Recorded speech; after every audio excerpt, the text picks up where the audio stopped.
যেহেতু স্বাধীনতার পর থেকে আজ পর্যন্ত ওই যে বঙ্গবন্ধু থেকে ডক্টর ইউনূস পর্যন্ত কেউ খুন বন্ধ করতে কি পেরেছে? ঘুষ বন্ধ করতে পেরেছে? জেনা বন্ধ করতে পেরেছে? ধর্ষণ বন্ধ করতে পেরেছে? দুর্নীতি বন্ধ করতে কি পেরেছে? না, পারে নাই। সুতরাং যেহেতু 54 বছর ধরে কত ডাক্তার আর ডক্টর দেখলাম, আপনারা পারলেন না, এইবার একটু রিফার করে দেন যে আমাদের দ্বারা যেহেতু হলো না, সুতরাং তোমরা একটু আল্লাহর প্রেসক্রিপশন দিয়ে চিকিৎসা করো। ঠিক না বেঠে? তোমরা এবার একটু বলো, ওগো আমরা যেহেতু পারি নাই, তোমরা যেই কথা বলো আল্লাহর প্রেসক্রিপশন আছে, আল্লাহর প্রেসক্রিপশন দিয়ে চিকিৎসা করো। আল্লাহর প্রেসক্রিপশন দিয়ে যদি চিকিৎসা করা হয়, এই সমাজে খুন থাকবে না, এই সমাজে গুম থাকবে না, এই সমাজে ধর্ষণ থাকবে না, জেনা ব্যভিচার থাকবে। কবলে খুশি হবে। তাছাড়া কি বলবো, আল কোরআনের বাংলাদেশ দেখতে চাইলে আপনার মেজাজ খারাপ হয়ে যায়। আমি তো আল কোরআন নিয়ে যদি বিএনপিরা সামনে দাঁড়ায়, আমি বিএনপির লোক। আল কোরআন নিয়ে আওয়ামী লীগ সামনে দাঁড়াইলে আমি আওয়ামী লীগের লোক। আর জামাত ইসলাম যদি আল কোরআনের বিরোধিতা করে, তাহলে আমি তার বিরোধী। আপনারা কি আমার কথার সাথে একমত না দ্বিমত? তাইলে তো বুঝাই গেল আমরা জামাতের দল করিনি। ঠিক না ভাই? ঠিক। আমরা দাড়িপাল্লার দল করিনি, আমরা ধানের শীষের দল করি না, নৌকার দল করি না। আমরা দল করি কার? আল্লাহর দল করি। জীবন দিতে রাজি, কিন্তু আল্লাহর এই দল ছেড়ে দেব। কারণ আমরা জানি আমাদের রব আল্লাহ আর আমাদের নেতা মুহাম্মদ। সেই নেতা দুনিয়াতেও কাজে লাগবে এবং আখিরাতেও কাজে লাগবে না? লাগবে না? যেই নেতা পরকালের ময়দানে, ওই নেতা ছাড়া আর কোন নেতার খবর থাকবে? অনেকেই স্লোগান দেয়, নেতা তুমি এগিয়ে চলো, আমরা আছি তোমার সাথে। আমার নেতার চরিত্র ফুলের মতো পবিত্র, নামাজ পড়ে না এক ওয়াক্ত, হুকো টানে 5 ওয়াক্ত। এমন আছে না নাই? নেতা তুমি যে ঠাই, আমরা আছি সে ঠাই। নেতা এবার নির্বাচিত হয়ে ঢাকা শহরে ফ্ল্যাট পেয়ে 10 তলার উপরে এইবার স্লোগান দেয়, নেতা থাকে 10 তলায়, আমি এখন গাছতলায়। ঠিক না বেঠে? আর আমাদের নেতা হলেন তিনি, যেই নেতা পরকালের ময়দানে আমরা যখন আদম আলাইহিস সালামের কাছে যাব, আদম আলাইহিস সালাম বলবেন আমি কিছু করতে পারবো না, আমার কিছু করার নাই, কারণ আমি ভুল করে আল্লাহ রাব্বুল আলামিনের হুকুম অমান্য করে গন্ধক ফল খেয়ে ফেলেছিলাম। তোমরা ছুটে চলে যাও মুসার কাছে। আমরা মুসা আলাইহিস সালামের কাছে যাব, বলবে আমার দ্বারা সম্ভব না, কারণ আমি এক থাপ্পড়ে বনি ইসরাইলদের একজনের মেরে ফেলেছিলাম। আল্লাহ না জানি খুনের দায়ে আমারে দাঁড় করায়। তোমরা বরং চলে যাও ইব্রাহিমের কাছে। আমরা ইব্রাহিম আলাইহিস সালামের কাছে যাব, বলবে আমি ও কাজের মেলার দিন বলেছিলাম আমি অসুস্থ, কিন্তু আসলে আমি শারীরিকভাবে অসুস্থ ছিলাম না। আল্লাহ না জানি আমাকে মিথ্যাবাদীর বিচারের কাঠগড়ায় দাঁড় করিয়ে দেয়। আমার মানসিকভাবে আমি অসুস্থ ছিলাম, কিন্তু শারীরিকভাবে অসুস্থ ছিলাম না। এই জন্য আজকে আল্লাহর কাছে আমার বলার কিছু নাই। তোমরা চলে যাও ঈসার কাছে, আমরা দৌড় দেবো ঈসা আলাইহিস সালামের কাছে। ঈসা আলাইহিস সালাম বলবেন আমার দ্বারা সম্ভব না, কারণ আমার উম্মত যারা ছিল আমি ওদেরকে বলি নাই যে আমি রবের সন্তান, আমি বলি নাই আমি আল্লাহর পুত্র, আমার মা আল্লাহর স্ত্রী, এটা বলি নাই, নাউজুবিল্লাহ।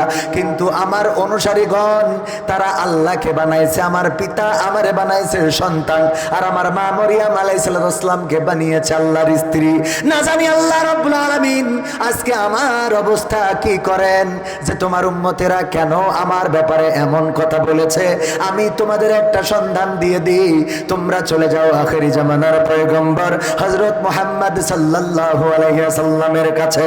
আমরা যখন নবী মুহাম্মদ সাল্লাল্লাহু আলাইহি সাল্লামের কাছে যাব, আল্লাহর নবী সিজদায় পড়ে থাকবেন, উম্মতি উম্মতি বলে কান্না করবেন।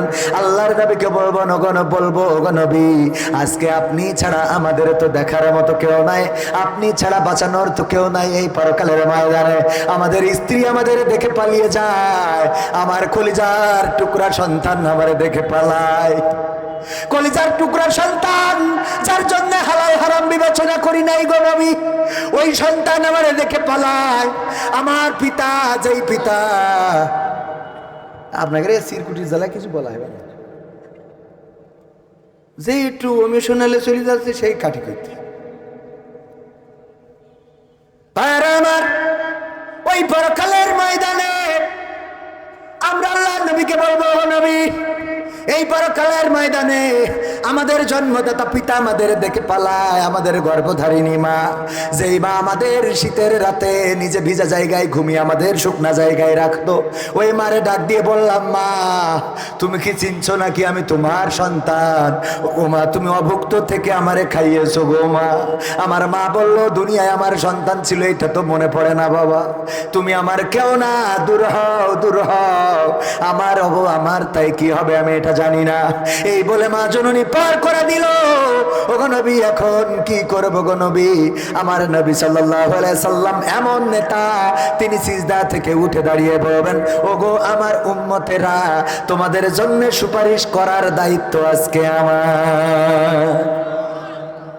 আমরা এমন নেতার অনুসরণ করি সেই নেতা ইন্তেকালের সময় শুধুমাত্র উম্মতের চিন্তায় পেরেশানি ছিলেন।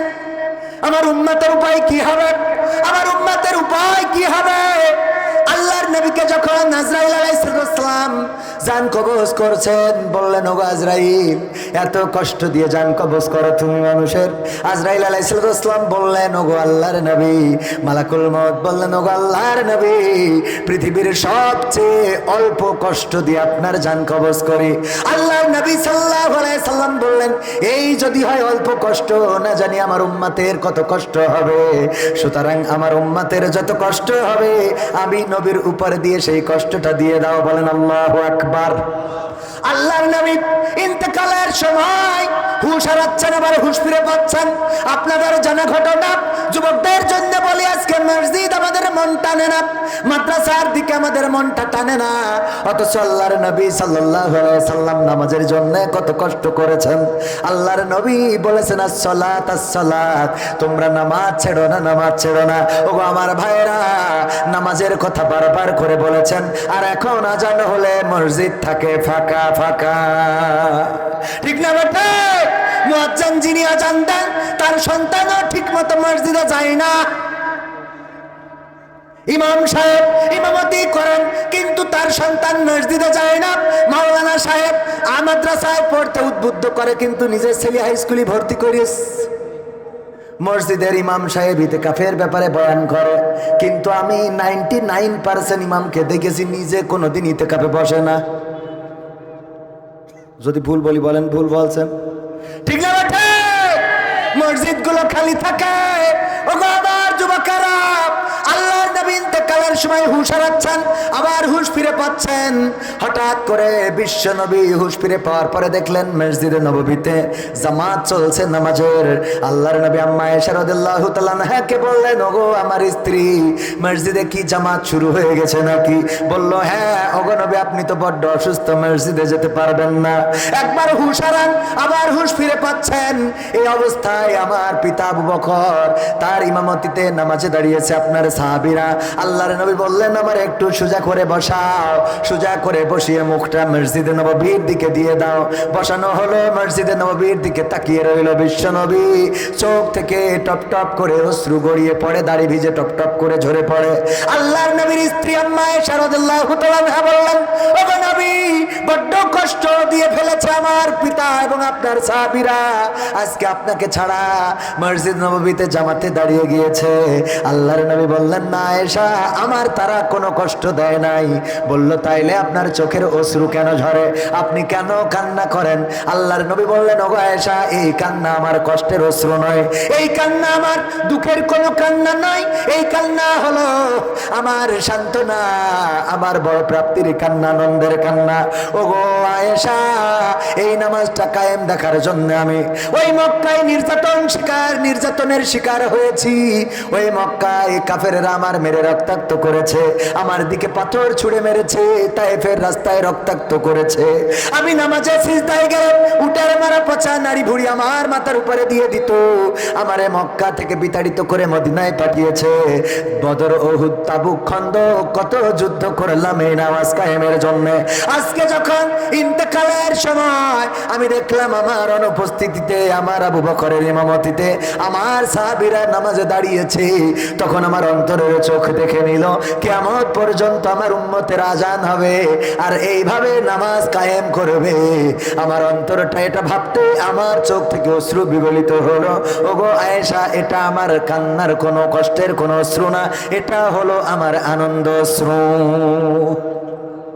যেই নবী জামাত কায়েমটা দেখেছেন, সেই নামাজ আজ আমাদের আল্লাহর নবীর উম্মতেরা নামাজ ছেড়ে দিয়েছে। মসজিদে আজান দিয়ে পাওয়া যায় না, জুমার দিনে পাওয়া যায়। এমন মুসল্লি হওয়া যাবে না, সাপ্তাহিক মুসল্লি হইলে ফায়দা তেমন একটা পাওয়া যাবে না। 5 ওয়াক্ত নামাজ পড়ার দরকার আছে না নাই? কবির বিন সামাদ যদি বিবাহিত অবস্থায় জেনা করে অথবা ধর্ষণ করে, ধর্ষণকারী অবিবাহিত হইলেও যে শাস্তি, বিবাহিত হইলেও সেই শাস্তি। কিন্তু জেনাকার যদি অবিবাহিত হয় 100 বেত্রাঘাত, আর যদি বিবাহিত হয় মাজা পর্যন্ত গেড়ে দিয়ে চারিদিক থেকে ইট পাথরে নিক্ষেপ করে হত্যা করতে হবে। ওগো আমার ভাইয়েরা, আজকে যদি এমন আল্লাহর আইন কায়েম হয়ে যায়, ধর্ষণ করেছে অথবা জেনা করেছে, প্রমাণ পাওয়া গেছে, কবির বিন সামাদের পোস্টার করা হবে, কবির বিন সামাদের সঙ্গে সার করা হবে। আপনারা সবাই আসবেন, আমার যুবকেরাও এসে দাঁড়াবে, মাজা পর্যন্ত গেড়ে দেবে, আমার মিডিয়াগুলো দেখবে, আর লাইভ সম্প্রচার করার জন্য 71 টিভি 72 টিভি ওরা সব আসবে, সময় অসময় ওরা সব এসে যখন প্রচার করবে। এমনকি ওই যে ক্রিকেট খেলা দেখেন, ক্রিকেট খেলায় যখন ছক্কা মেরেছে, যদিও জাকির সাহেব চুইংগাম খাইলেও রান করতে পারে না, কিন্তু অন্যরা তো ভালোই রান করে। যখন একটা ছক্কা মারে, ইয়া, এই ছক্কা মারার পরে এবার খানিক পরে ওই ছক্কাটা আবার কায়দা করে দেখায়, কেমন করে,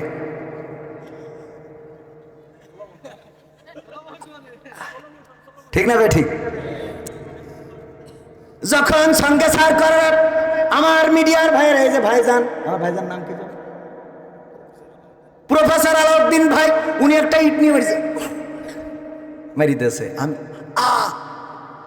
উনি যে ইট মারিছে ওইটা আবার কম্পিউটারে দেখাবে, আর আমি আবার যে করেছি।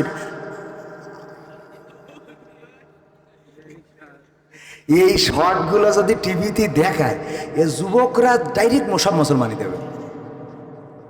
মুসলমানি দেওয়া বোঝেন তো, মানে তাড়াতাড়ি বিয়ে করবে, যে মেশিন আর খারাপ জায়গায় নষ্ট করা যাবে না, কথা কয় না। এইভাবে যদি স্লো মোশন লেগেছে, রক্ত ফিনকি দিয়ে চলে গেছে, যখন মেরিছে তখন ঠিস করে চলে গেছে, কিন্তু যখন স্লো মোশনে দেবে,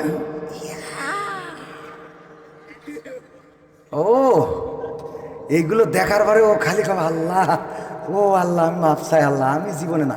যদি কোনো মেয়ে বলে লাইলাতুল ফেব্রুয়ারিতে তোমার কিন্তু এই তোমার এই কেশবপুরী নরেন্দ্র মোদীর বাগান, মাইকেল মধুসূদনের বাড়ি জাতি হবে, ও আলবেল্লাহ আল্লাহ কুয়াতাইল্লা বিল্লাহ, আমি মাফ চাই, আমার শীত লেগে গেছে ভাই, হবে না, ঠিক না ভাই? ঠিক। সত্য বলছি না মিথ্যা বলছি? এইগুলো দেখানো হবে কম্পিউটারে সুন্দর করে স্লো মোশনে, একেবারে রান করা, ওই জাকিরের মতো সুইংগাম খাবে, রান পাবে না, ওরাম দেখানো হবে না, ডাইরেক্ট রান করি মারিছে প্রফেসর, একদম মাথায় চিলকে। এইগুলো দরকার আছে না নাই? হ্যাঁ, এইগুলো যখন দেখানো হবে, এটা তো ধর্ষণের বললাম। এবার খুন, ওই যে পাথর দিয়ে রাস্তার পরে খুন করি, দেখেছেন না? এই পাথর দিয়ে যে রাস্তার পরে খুন করলো, এরকম করে মারিয়ে মারিয়ে পাথর দিয়ে মারলো, ওই আবার ওই খুনিরে পাথর দিয়ে ওরা মারা হবে, ওইগুলো আবার স্লো মোশনে দেখা হবে, পাথর নিয়ে আসতে করে আসে। ও আমার কথা কি বুঝতে পারিছেন? ওই যে শুটার গুলি করিছে, ওই শুটারের গুলিটা এরকম সামনে নিয়ে এসে এবার ফায়ার করবে। প্রফেসর সাহেব না, উনি করবে না, থাক, উনি চাকরি করে খায়, পুলিশই করবে, ধরেন মারি দিলে আবার গুলি লেগে। এই যে আবার ওইটা বারবার দেখানো হবে কম্পিউটার, বারবার দেখানো হবে। এটা দেখার পরে আর কেউ এই শুট করার, আজকে ওই এনসিপির এই গুলি করতো, কথা কয় না, ভুল নাই, আজকের এই গুলিটা হইতো। এইটা হলো কোরআনের আইন। এইবার দেখেন প্রফেসর সাহেব এখানে হাতের এই কবজি, ডাইন হাতের বাবা হাতের কবজিটা নাই, চোর চুরি করলে শাস্তি কি? এখন এই আইন কায়েম রয়েছে, কিন্তু আমার প্রফেসর সাহেবের হাতের কবজি নাই। কারণ কি? কারণ ধরি নেন যে অ্যাক্সিডেন্ট করিল, তাই কেটে ফেলিছে। তারপরে যদি কবজি না থাকতো, এখানে বসে থাকলে বলতো মালটা অনেক চোর ছিল, কথা কয় না। সুতরাং যদি অ্যাক্সিডেন্ট করলি ডাক্তার বলতে তোমার হাত কেটে ফেলতে হবে, আঙুল মাঙুল সব সেটা। ডাক্তার আপনি পা কাটেন তাও ভালো, কিন্তু হাত না। নুনু কাটতে শিকার হইতো, তা হাত না। ঠিক না ভাই? ঠিক। আমি কি বাজে কথা বললাম? বাস্তবতা বললাম। এটাই বাস্তবতা যে আপনি বাকি যা মন চাই তাই করেন, কিন্তু হাত না। বাংলাদেশ আপনারা কি চান? কারা কারা চান? হাত দেখতে চাই। লিল্লাহি তাকবীর।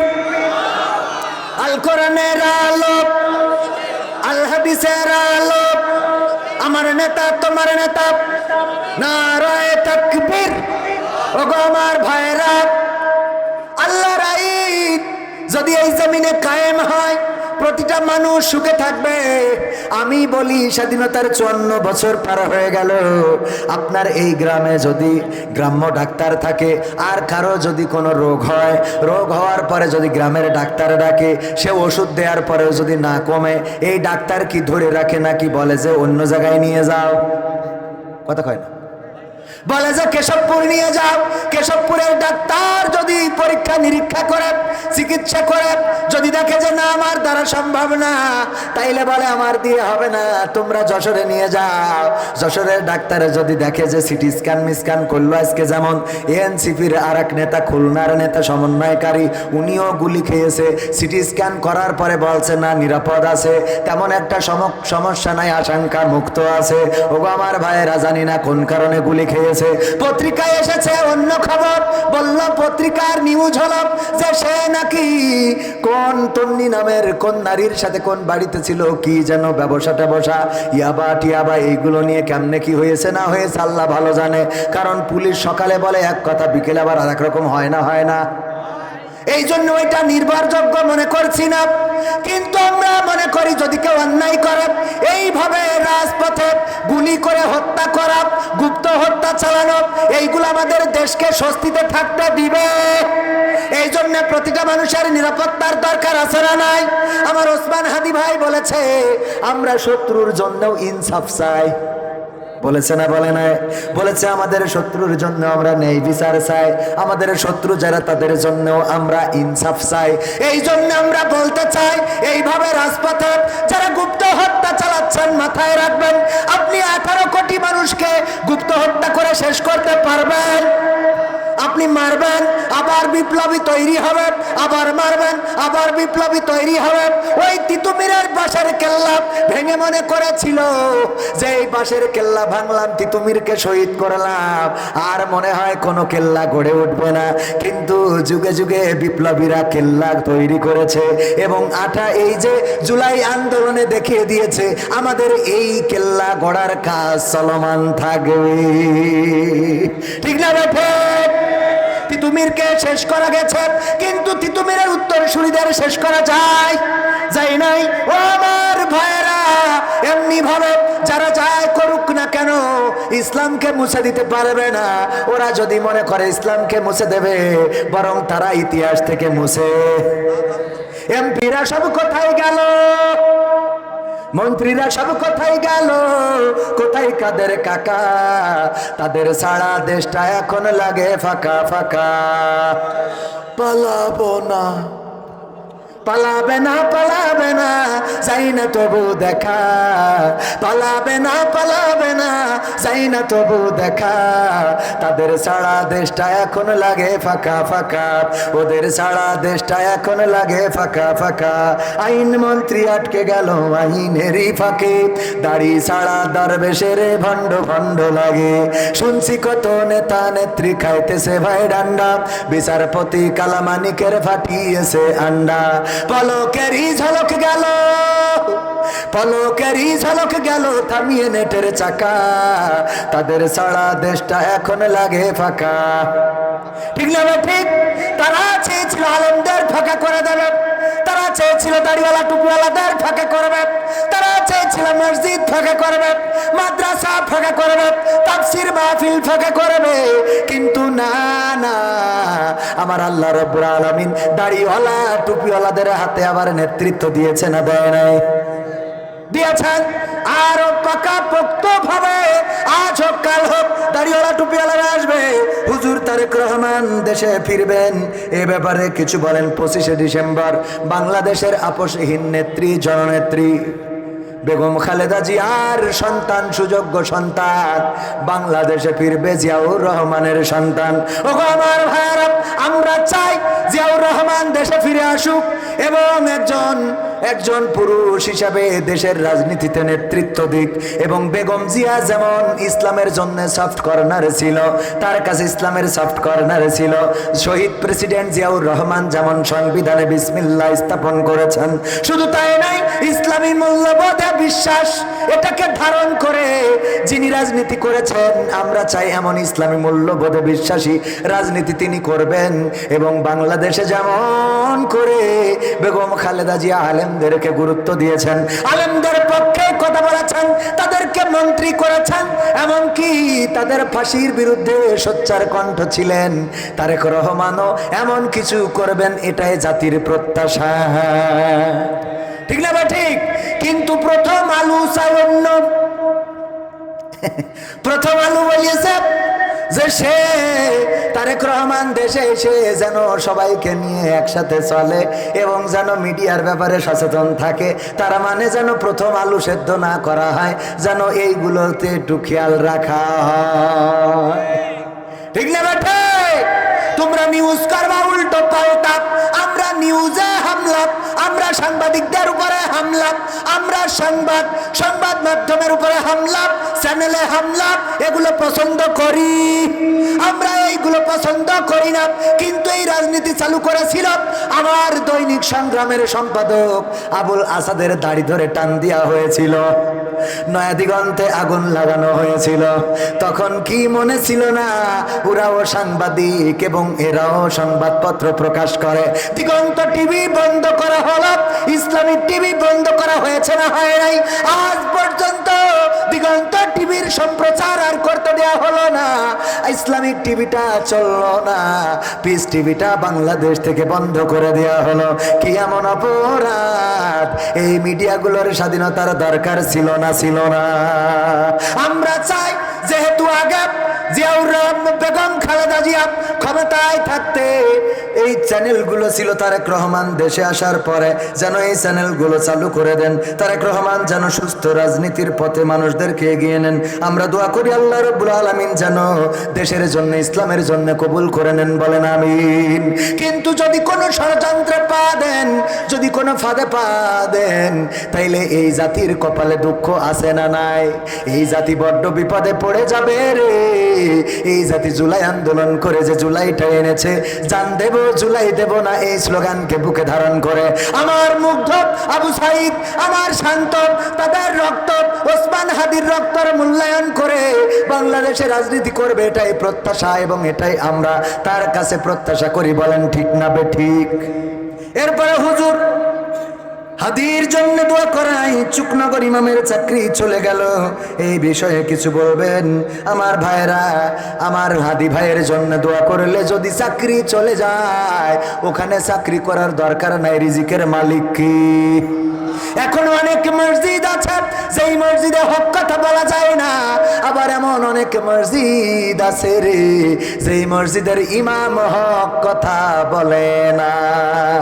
কি হবে আলেম হয়ে ইমাম এসেছে মসজিদে, পারো যদি সত্য কথা উচ্চ স্বরে না বলিতে, চাকরির ভাই করো যদি ছেড়ে দাও ইমামতি, চাকরির ভাই করো যদি ছেড়ে দাও ইমামতি।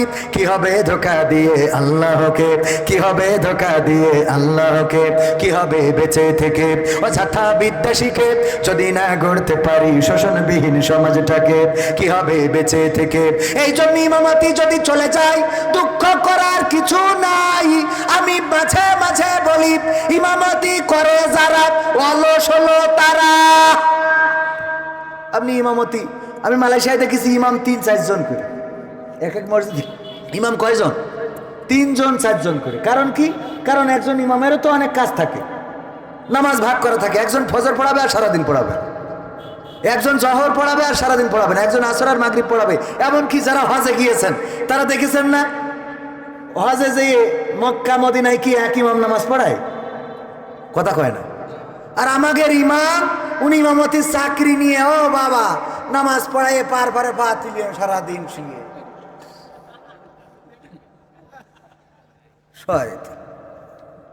ইমাম সাহেব থাকবে কর্মঠ, অন্য কাজে ব্যস্ত থাকতে হবে।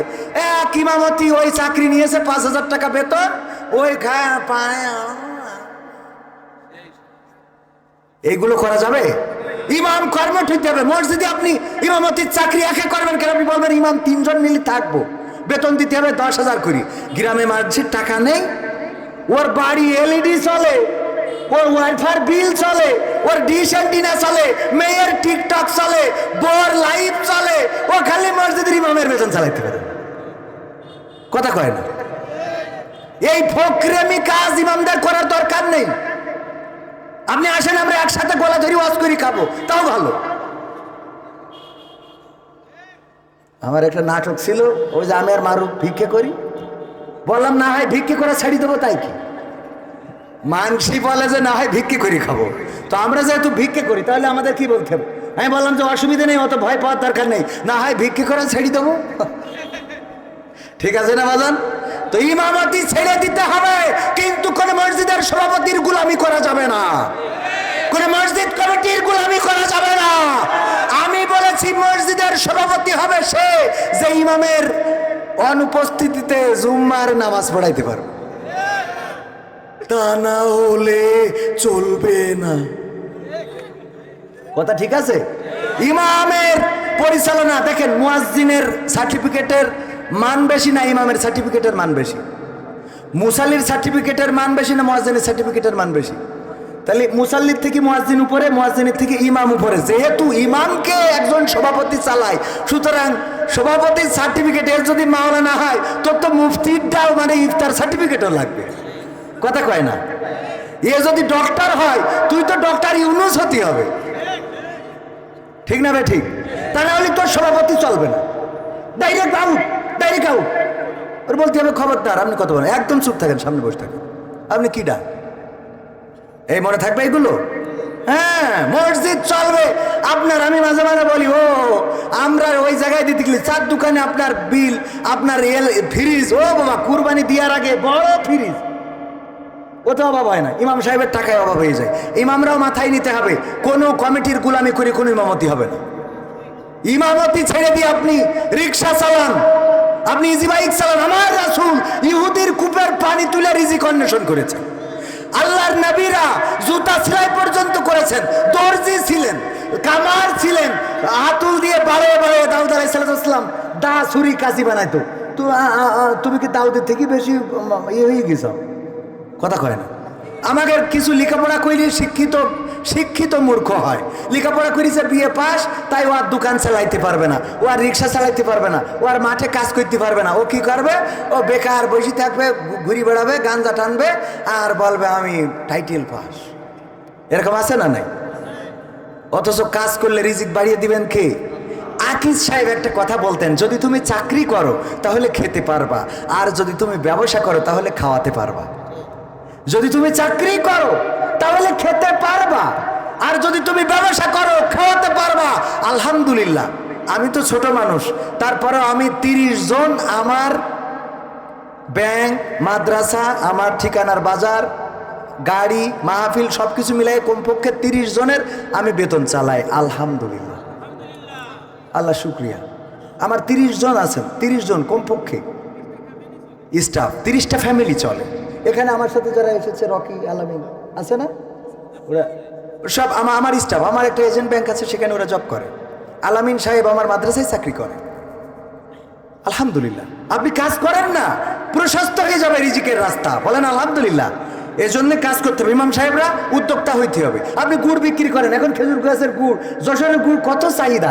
আপনি এই খালি বলবেন যে খালি নেন খাঁটি গুড়, আপনি দিয়ে দেখেন, দিয়ে পারবেন না। এই ঠিক বলছি না? ঠিক বলছি।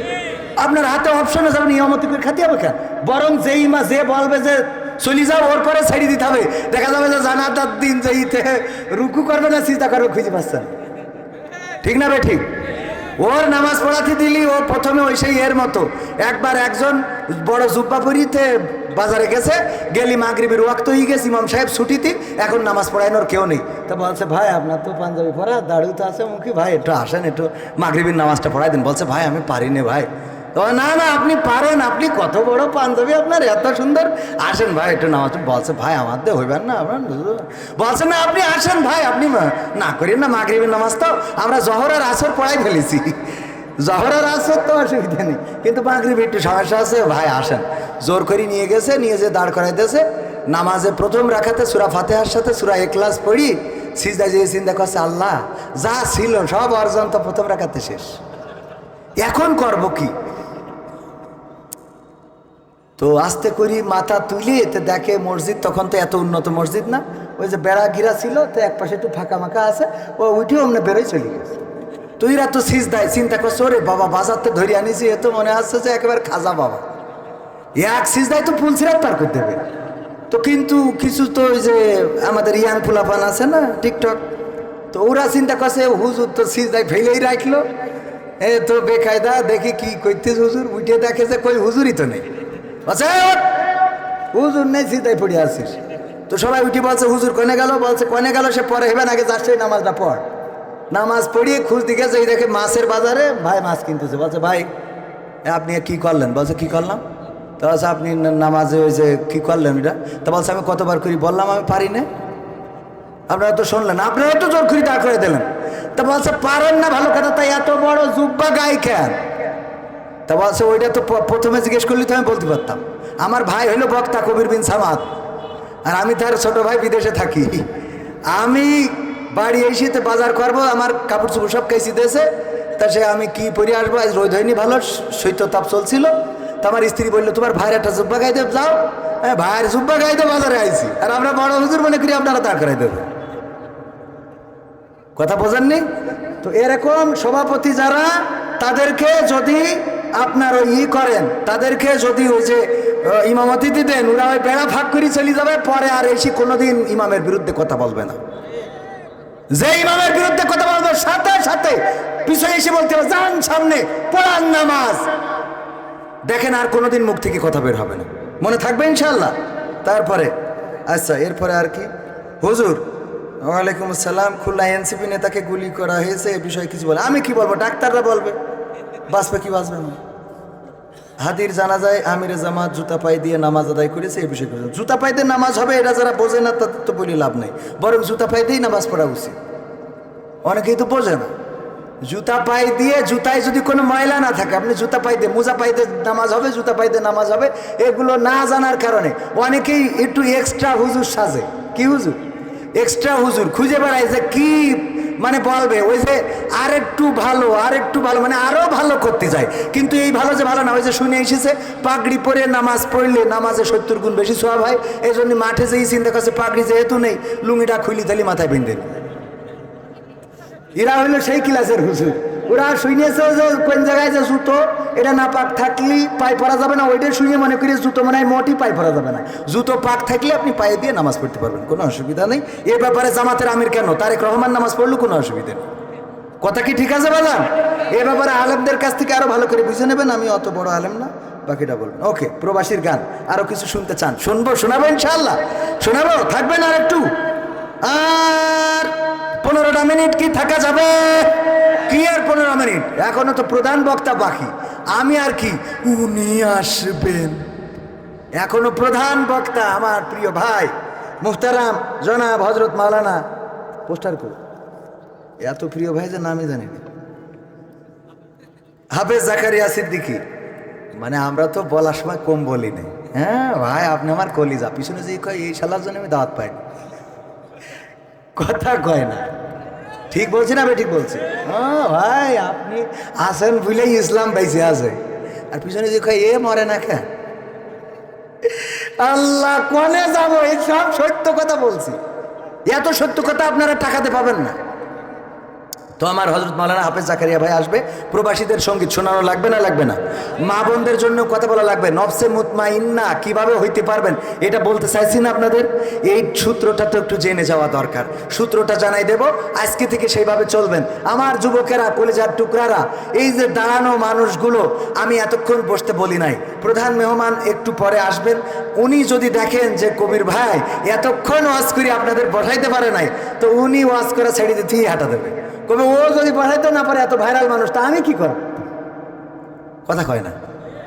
এই জন্যে আমি কি বলছিলাম যে ওই যে ডাক্তারের কথা, যদি গ্রাম্য কোনো ডাক্তার চিকিৎসা করতে ব্যর্থ হয় বলে কেশবপুর নিয়ে যাও, কেশবপুরের ডাক্তার যদি ব্যর্থ হয় বলে তোমরা নিয়ে যাও যশোরে, যশোরের ডাক্তার যদি ব্যর্থ হয় বলে তোমরা নিয়ে যাও খুলনায়, খুলনার ডাক্তার যদি ব্যর্থ হয় বলে তোমরা নিয়ে যাও ঢাকায়, ঢাকার ডাক্তার যদি ব্যর্থ হয় তাইলে বলে বিদেশে নিয়ে যাইতে পারেন, আমাদের কোনো আপত্তি নাই, বলে না বলে না?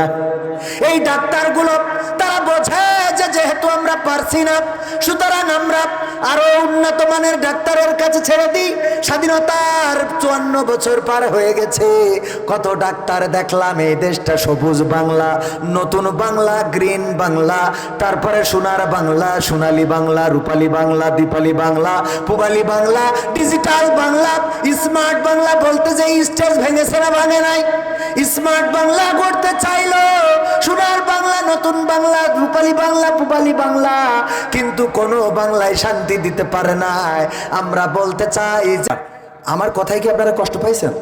বাস্তবতাটা বলার চেষ্টা করেছি। আমি একটু অভিনেতা মানুষ, হয়তো দুই একটা অভিনয় করে বাস্তবতা দেখাইছি। এইগুলো যদি কায়েম হয়, আল্লাহ এই জমিনে, আল্লাহর দিন কায়েম হইলে খুন খারাপি, হত্যা, ধর্ষণ বন্ধ হয়ে যাবে। আপনারা এই খুন খারাপি, হত্যা, ধর্ষণ বন্ধ হোক, কোরআন কায়েম হোক, এটা কি চান? কারা কারা চান? আরেকবার হাত দেখবো। লিল্লাহে তাকবীর। কই দেন, স্লোগান দেন।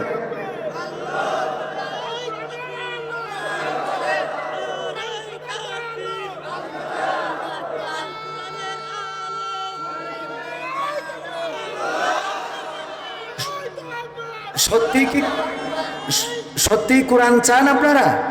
কোরআন এই জমিনে কায়েম হোক, এটা কি চান? চান? সেই কোরআন কায়েমের জন্য যা করা দরকার সেইগুলো করার জন্য আপনারা কি প্রস্তুত আছেন? আছেন? আছেন? যদি কোরআনের জন্য ডাক আসে, রাজপথে যদি থাকতে হয়, বুকের তরতাজা রক্ত যদি ঢালতে হয়, শহীদ ওসমান হাদির মতো কিংবা আবু সাইদের মতো, শান্তর মতো, মুগ্ধর মতো যদি বাতিলের বন্দুকের সামনে বুক পেতে দেওয়া লাগে, বুক পেতে দিয়ে রক্ত ঝরিয়ে সেই রক্তের সাগরে সাঁতার কেটে কেটে একটি রক্তাক্ত বিপ্লবী কালেমার পতাকা উড়াতে রাজি কারা কারা দেখতে চায়?